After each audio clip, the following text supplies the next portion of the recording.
What's up, YouTube? This is Red Zone 101. As always, God bless and peace. I hope everyone's doing well out there, as well as can be expected during these times. Remember, one day at a time, and if you're 6 feet above ground, you're ahead of the game. Hey, guys, I want to talk to you about a situation that happened to me at the range about a week ago, and it had me rethinking 22 for self-defense. So that's what I wanted to talk about. Now, those of you that have viewed my channel, that have subscribed, know that I'm a big fan of 22 long rifle for self-defense, especially when it comes to people that might have certain physical challenges.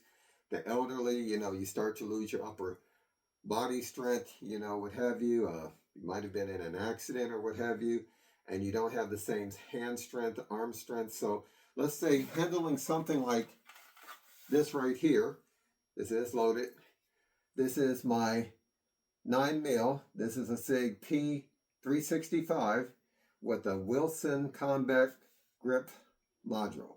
Okay, love the way this feels. Anyway, what I was getting at is that you might not be able to handle something like a 9mm, which is, to me, one of the best all-around rounds for self-defense, okay?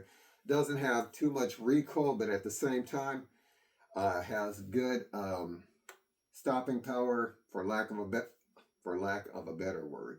But again, this is what most people would carry, something like a 9mm. Now, as you get older, as I said, you start to lose some of your upper body strength, or let's say you've been in an accident, like I was saying. So let's say you might not be able to handle something like a 9mm.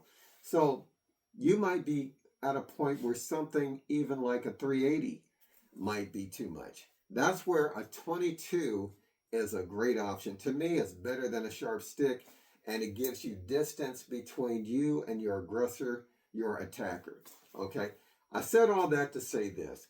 There are some things we need to discuss if you are thinking about choosing a 22 long rifle for self-defense.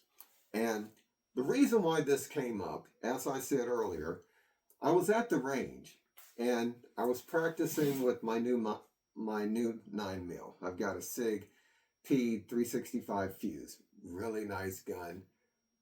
Hey, I love that gun.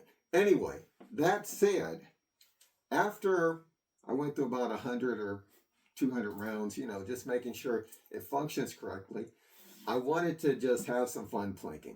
So I took out my 22.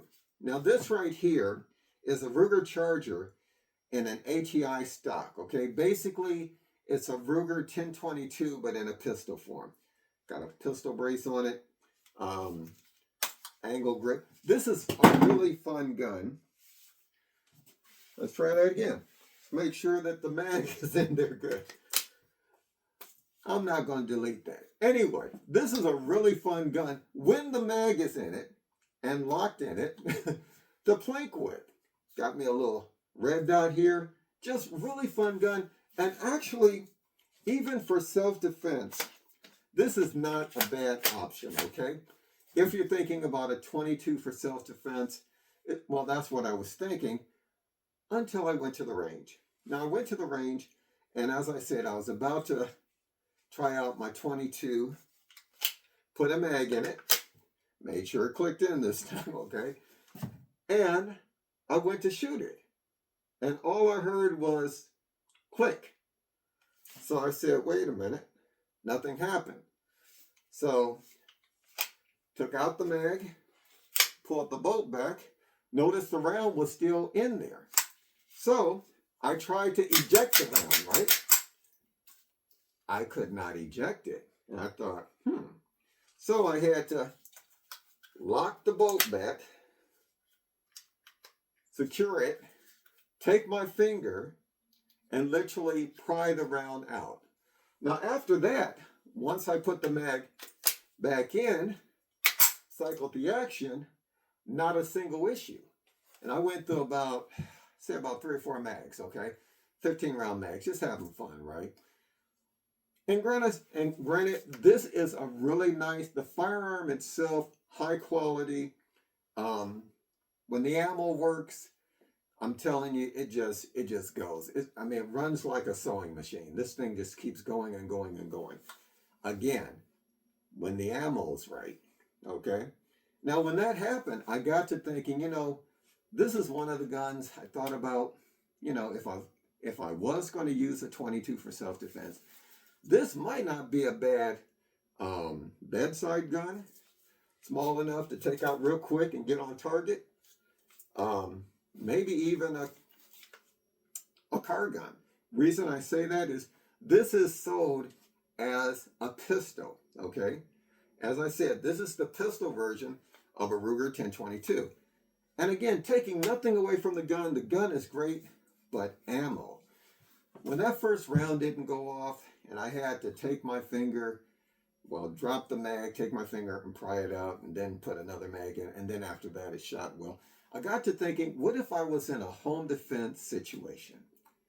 You hear that bump in the night, you hear somebody trying to come through the door, somebody trying to come through the window. What if I reached down, grabbed this, cycled it, and had to use it and heard that click and wasn't able to eject that round to put another one in and to be able to use this? I said that could be a problem. And that had me rethinking 22 for self-defense and some things. Now, again, I don't see a problem with using a 22 for self-defense, okay? But you do have to realize the pros and cons, and every weapon has its pros and cons. Every caliber has its pros and cons. But with 22, you got to be careful, because even with good ammo, and I was using good ammo that day, and the round I just had a bad round. Now, that wouldn't have been such an issue with me if after I pulled the trigger the first time, the round didn't go off, and the round was to eject, then I wouldn't have had a problem. But when the round would not eject, and what I found out, it's not just something common with my Ruger Charger here, okay?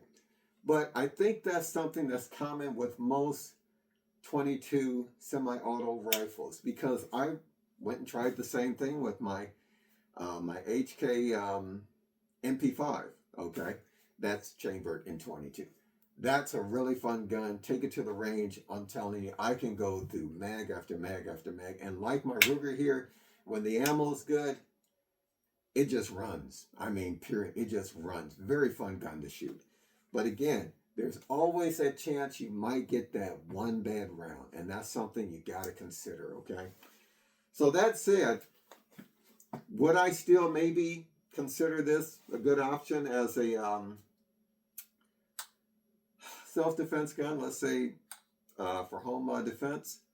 Yes, I would. But then again, realizing the pros and cons, like if I had that one bad round, just like even if I had my HK MP5, if I had that one bad round, that's going to be an issue, okay? Basically, in a self-defense situation, time is of the essence, okay? And sometimes it's a matter of minutes, sometimes it's a matter of seconds, okay? So that was an issue with me. Would this be my first choice for a 22 for self-defense? Probably not. But then again, that problem that I had is the first time I've had a problem with this firearm with most of the 22 ammo that I run, because most of the 22 ammo that I run in my semi-autos, my handguns, my rifles, is all high velocity. I don't mess with the standard velocity stuff. I just don't. Okay, even the cheaper ammo that I shoot is higher velocity. I just find it cycles better in most of my semi-autos. So again, would this be my first choice?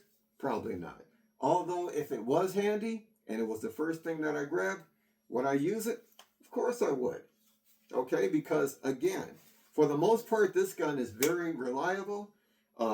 When the ammo's good, and I use good quality ammo. So I have very few failures to fire. But when I use that kind of ammo, this thing, again, runs like a sewing machine. So we're going to put that down and say, wouldn't be my first choice. What would be my choice to my viewers? Well, no, let me tell you. Well, let's internalize this. What are my choices for 22 for self-defense? And I'm going to show you two of my handguns here that I would have no reservations about using either one of these. And I've carried these for self-defense. I'd have no problem using these as a home defense weapon if I was going to use a 22 for self-defense. Okay, let's go with the first one. This gun right here took me almost 3 years to get. This right here, gonna unload it. It's not loaded. This right here is a Taurus 942 8-shot 22 long rifle revolver. Again, took me almost 3 years to find this. This gun, from what I found out, is very high in demand. And some of you are probably thinking, a Taurus? Yes, a Taurus. This is a really nice firearm, very high quality, never had an issue with it. What I like about revolvers, and this is what most people love about revolvers, and especially if you're going to use a 22 for self-defense, what most people love about the 22 revolver is the reliability, okay? Basically, simple to use, point, pull the trigger. Now, this has a very long double action trigger for the first shot, and that can be a good thing because you're not going to have an accidental discharge with it. You're not just going to grab this and tap the trigger and it's going to go off. You have to seriously mean to pull that trigger. And I'm not going to fire it because I don't dry fire my 22s. But again, you have to really mean to pull that trigger. So, excellent gun, very safe. And if you did need a lighter trigger for those more precise shots, just pull the hammer back and then pull the trigger. So this right here, I would highly recommend to anyone that's looking to carry a 22 for self-defense, or if all they were able to handle was a 22, this is a great option. Again, you got a not 9-shot, let's try that again, an 8-shot rotary mag here, okay, a cylinder here. So you got 8 shots at 22. And with 22 these days, it's not like your grandpa's 22. I mean, you've got stuff like here, your Federal Punch, which is really good, 22 ammo for self-defense. You've also got something like, I don't have one with me, but your CCI mini mags, CCI stingers, velocitors. There's a lot of good 22 rounds out there if you're thinking about using a 22 for self-defense. The other great thing about a revolver for 22, unlike a semi-auto, is that it's easy to check to see if it's loaded or unloaded. You just push your cylinder release switch right here, take these 2 fingers, push it out. Simple. You don't have one in the chamber here, put it back, you're good to go. So again, this is one of my favorites here when I'm carrying a 22. Simple to use, relatively light. This is the ultra light one, and actually doesn't really have much weight to it. Easy to carry. So that right there, if I was looking for something really simple to use, the Taurus 942 ultralight. Not very expensive either. And again, this gun took me 3 years to find. Every time I have my local FFL dealer to look for one, they're always out of stock. Inexpensive, reliable, and fairly accurate at self-defense distances. I normally practice 15 to 20 feet. I might stretch it out a little bit more, but when you're talking about going past 20, 30, 40 feet, you should be looking at a rifle, okay? Granted, handguns will stretch out further, but handguns are meant for up close and personal, okay? Rifles are meant for distance. So normally when I practice at the range, I'm practicing 15, 20 feet, 25 feet, maybe 30, okay? But for the most part, it's within 15 and 20 feet. And at those distances, this is a great option here for 22 for self-defense. Now, draw back to a revolver. You've only got 8 shots, okay? Now that can be a drawback to some people, but I'm gonna make sure that every one of those shots count if I have to use a revolver. But again, you've got 8 shots, and it's a little bit slower to reload, okay? Unless you have a speed loader. But let's be real. Your typical, let's try that again, self-defense encounters, from what I understand, after about 2-3 shots, that's the end of the situation there, okay? Either they're running, you're running, or okay, like you get like what I'm saying. So again, you got 8 shots there, but still, for some people, you feel comfortable having those extra rounds for just in case. And if that's the case, my recommendation then would be a semi-auto in 22. Now, again, semi-autos in 22, you got to be very careful because some of them can be very ammo sensitive, meaning that they won't function with certain types of ammo or be as reliable.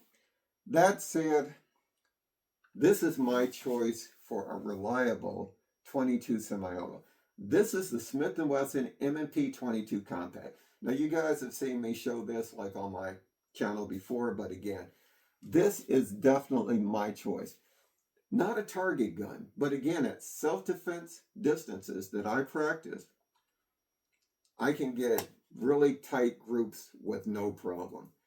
Whether it's center mass, headshot, like what have you, this thing is, this gun is just great. And the beauty about it is that it'll run almost any ammo that I put in it, except subsonics, which most semi-autos have an issue with.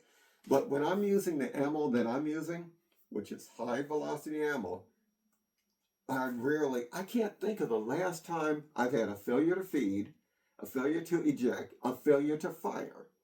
The gun just works.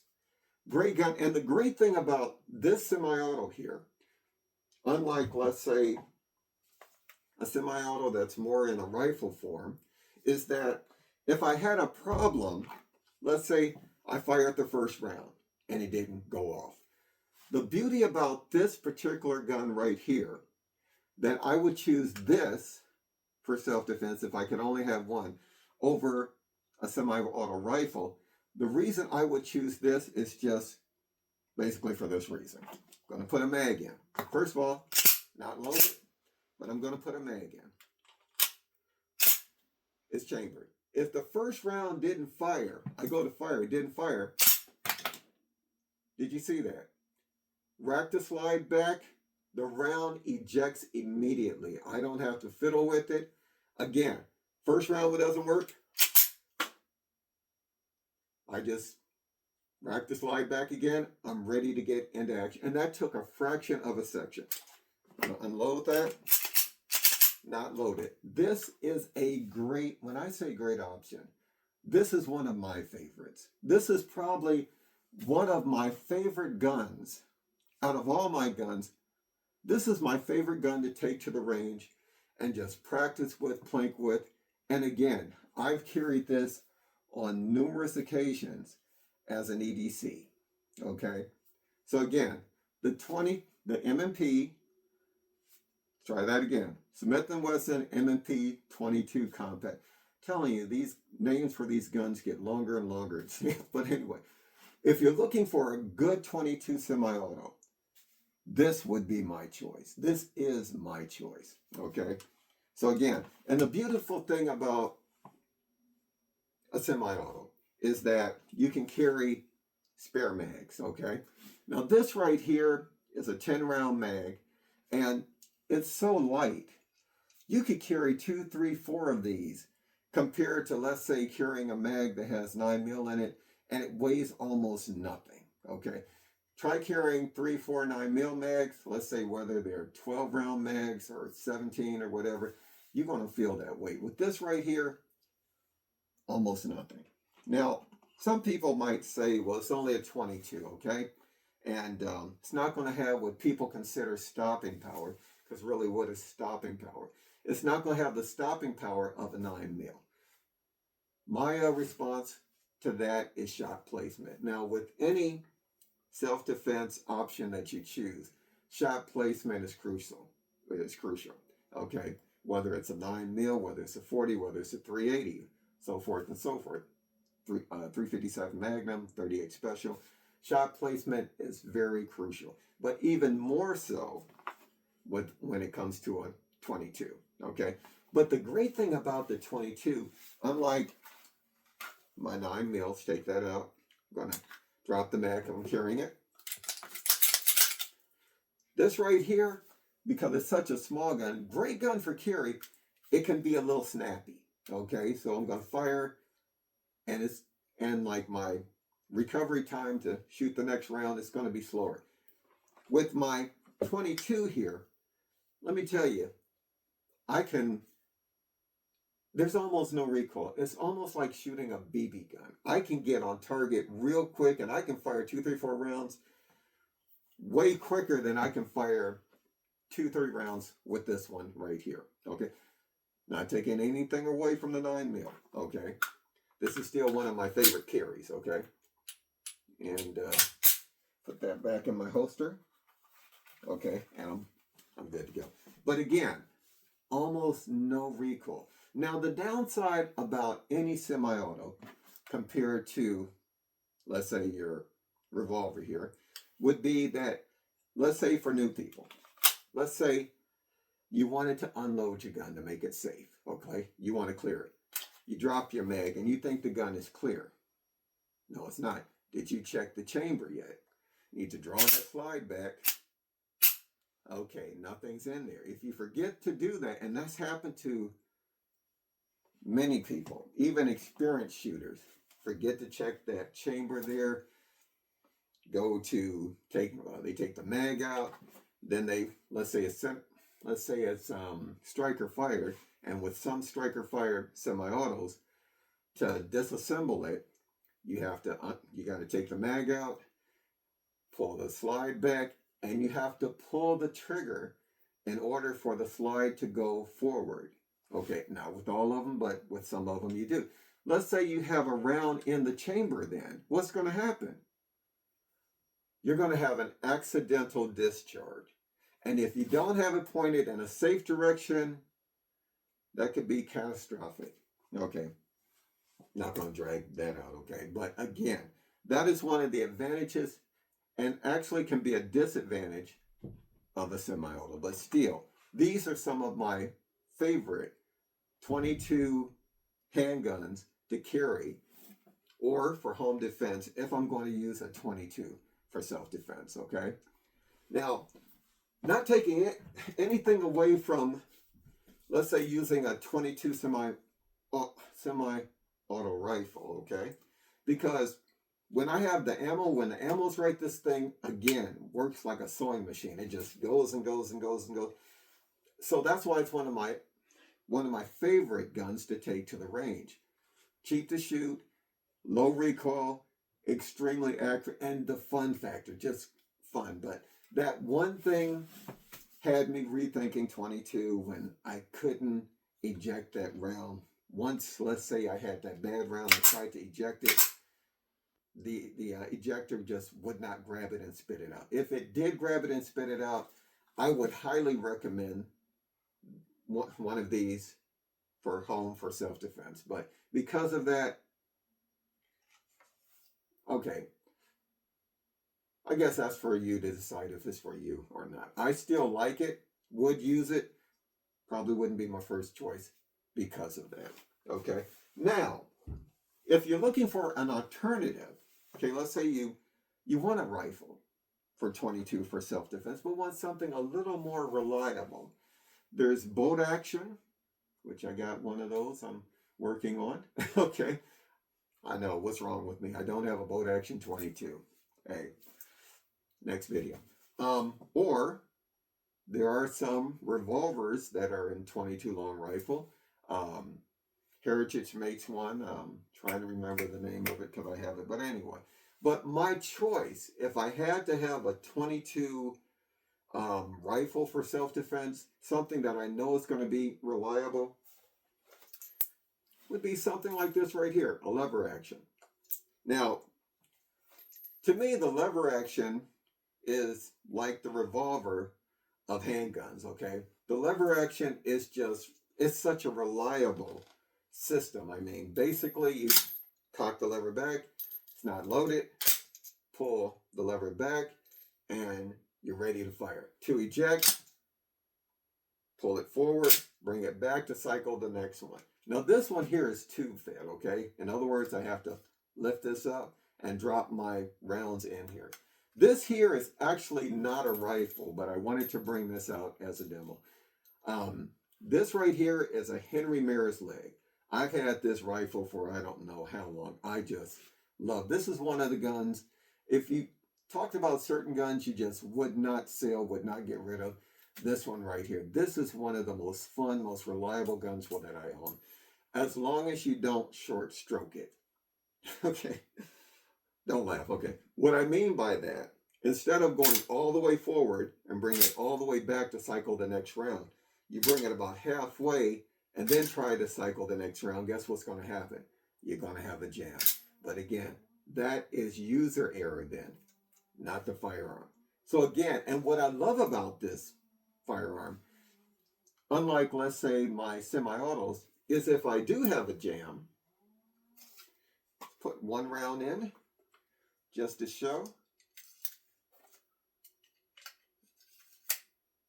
Yes, it takes a little longer to load, but I think I can put about, I'm not sure if it's 10 or 12 rounds in here of 22 long rifle. But again, cycle around, but if that round fails to fire, all I gotta do is eject that round, and the next one is in the chamber, and I'm ready to fire it. So to fire this gun, again, that's what I love about it. You get a bad round, not an issue. Cycle the action again, you're ready to fire. Cycle the action, cycle the action, cycle the action. But as you can tell, this is one of my favorites here. I really enjoyed this gun, taking it to the range. And I know I got a red dot on it, but I love that red dot. I can get on target real quick with that. Maybe not traditional, but it works for me. Now, about this gun here, when you cycle the action and bring it back, it cocks the hammer. Now, let's say you wanted to make that gun safe. You wanted to, basically, you didn't want the hammer back. You just, like a revolver, hold on to the hammer and pull the trigger and slowly release the hammer. Slowly put it down. So now you don't have the hammer back. But anyway, this right here, if I needed a good, reliable 22 rifle, and granted, I know this here is the Maris leg, is basically the pistol form of the Henry lever action 22 rifles. This is the pistol form, but basically the rifle is the same thing, just a longer stock and a longer barrel. But again, if I had to have a 22 rifle, this would be it right here. Now, the only drawback to this, like I said, it only holds 9 or 12 rounds, and it takes longer to reload. Like I said, you got to twist the tube here, bring it out here, put your rounds in here, and then put your rod back in, secure it, cycle around. So again, kind of like the same concept like as the revolver, but again, long as you do your part, don't short stroke it. Very, very reliable, and this shoots straight. So anyway, I'm not going to drag that. Let's put that back there. Just wanted to talk about a few things when it came to 22s for self-defense because of what happened to me on the range. And I just wanted to show you what happened to me and discuss it with you, and also talk about some of my favorite 22s for home and self-defense. Hopefully this video was helpful. Let me know what you think. I know there are other great 22 revolvers out there. Not taking anything away from them. This is just one of my favorites here. And the same thing with 22 semi-autos, okay? This is just one of my favorite. I love the way this feels like in the hand. It's just comfortable, and I can get on target real quick with this. And the trigger, Not going to dry fire it because I don't dry fire my 22. Trigger is not bad at all. I'm not sure if it's about a 4 or 5 pound pull, but really, really good trigger, okay? And both of these extremely reliable. I've had no issues whatsoever. Anyway, like I said, not going to drag this on. If you got a 22, get a good 22, keep it clean and good working condition, and use good ammo. The bulk ammo I know costs less. It's only good for the range. Now, if that's all that you got, you use what you got. But for the most part, if you're going to use it for self-defense, you want something that's going to have that's going to be more reliable, okay? Like I said, you can have a malfunction with any 22, even the good stuff. Heck, I've even had 9 mils that didn't go off, okay? But again, if you use good quality ammo to begin with, you're going to not have some of those issues. Anyway, this is Red Zone 101. I want to thank you guys for tuning in. I appreciate you. Enjoy the rest of the summer. There's not much left. Anyway, God bless. Watch your 6 and peace whenever possible. Take care, people.